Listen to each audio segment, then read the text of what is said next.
Tula hem og tula val, tula långt åt mossen. Golf fick jag när jag kom hem. Golf fick jag i I want to tell you a påsen. story.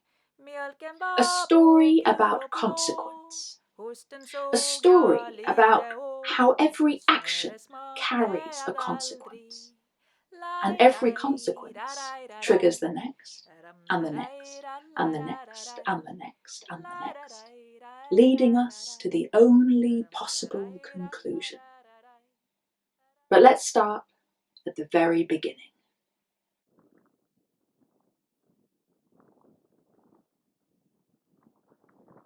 In the beginning there was Ginnunga Gap, the great nothingness, the vast emptiness, the place of waiting, the place of possibility, holding its breath, still and silent until a burning ember, caught on the winds of change, blew into Ginnunga Gap, and there met with a shard of ice. The ice melted and formed a pool of water. In that pool of water there was a heartbeat, steady and strong.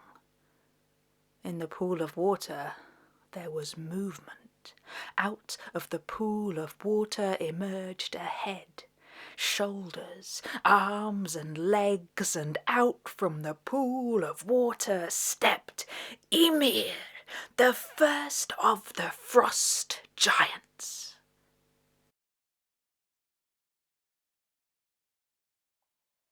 When Ymir slept, one leg fathered a son against the other leg.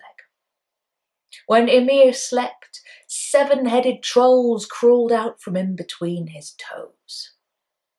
When Ymir slept, giants grew in the sweat of his armpits.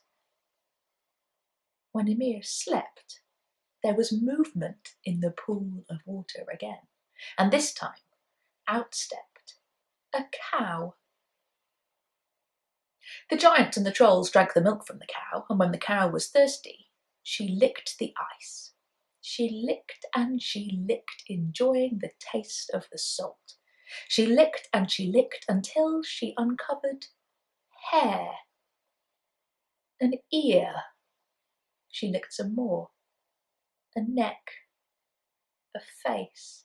She licked and she licked until out from the ice, arms, legs, feet. Out from the ice stepped Buri. And this is where the story really begins, because Buri had a son who had 3 sons with a giantess. Odin, Ville, and Vi, the first of the gods. They were tall and strong and handsome and good. They looked at Ymir, the first of the frost giants, and they saw nothing in his heart but ice and cruelty.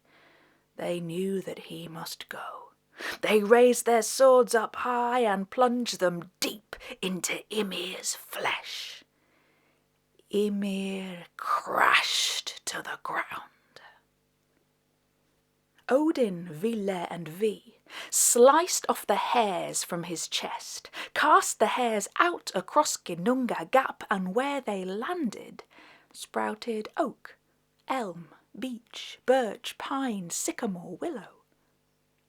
They took his skull, threw it up high, and it formed the sky. They cut off his arms and legs, and they became the mountain ranges.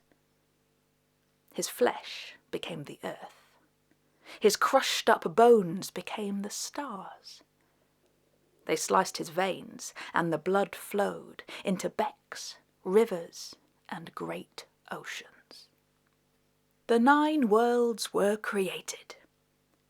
There was the world of ice, the world of fire, the world of the dead, the world of the dwarves, the world of the elves, the world of the men, the world of the Vanir, the world of the giants and the trolls, and the world of the gods. In the centre of these 9 worlds stood Yggdrasil, the great ash tree. The life force of the 9 worlds flowed up and down its trunk, its bark like veins. Its roots reached deep down into the underworlds, and its branches held up the heavens.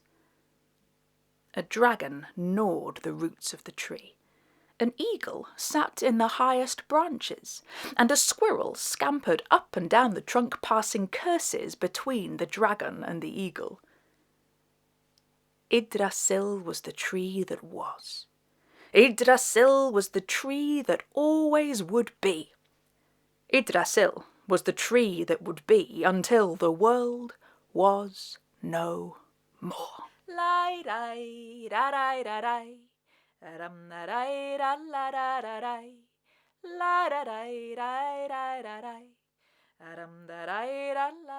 Asgard was built, the land of the gods. Asgard was a good place, full of fertile fields and golden meadows and apple orchards and great feasting halls. Odin, tall and strong and good and handsome, the oldest of the gods, became the leader of the gods, the ruler of Asgard.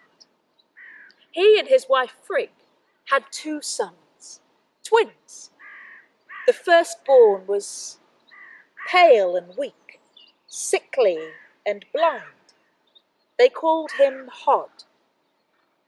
The second-born was strong and handsome and born with a smile on his chubby little cheeks. They called him Balder. Odin watched his 2 sons grow up, Hod and Balder and Balder and Hod, and Balder was his pride and joy. Everywhere he went, Balder spread love and happiness. He was kind and sweet and funny and loving. He became known as Balder, the god of light. Asgard was a good place. Asgard was a beautiful place. Asgard was good, and Asgard was beautiful, and Asgard was perfect. Asgard was not perfect. You see, Asgard was boring. Asgard was dull. Nothing ever happened in Asgard. The gods and goddesses knew that something was missing. And Odin knew that he was the only one who could find this missing thing. And so he set off on a journey. Odin travelled to the land of the giants. It was a bare and barren land, with burnt down trees and bones scattered across the ground. The fierce sun beat down on his bare back as he walked. He stopped when he came to a gushing river, the River of Dreams. On the other side, a dangerous place, wild and unmanaged, a place of movement and colour and revolution and rebellion, a place of chaos. Odin saw then, on the other side of the river, a wolf with bright, fiery eyes, hunched down, staring at him. Then the wolf shifted. It grew great wings and became an eagle, flying up, soaring in circles overhead. And then it shrank and flew down, and a tiny fly buzzed around Odin, round and round, and then it became a salmon that leapt up and splashed into the river. Odin had no idea what this was, but it had made his heart race. He plunged his hand into the icy cold water, and like a bear catching its prey, pulled out the fish. It triple somersaulted from his hand, and on the ground landed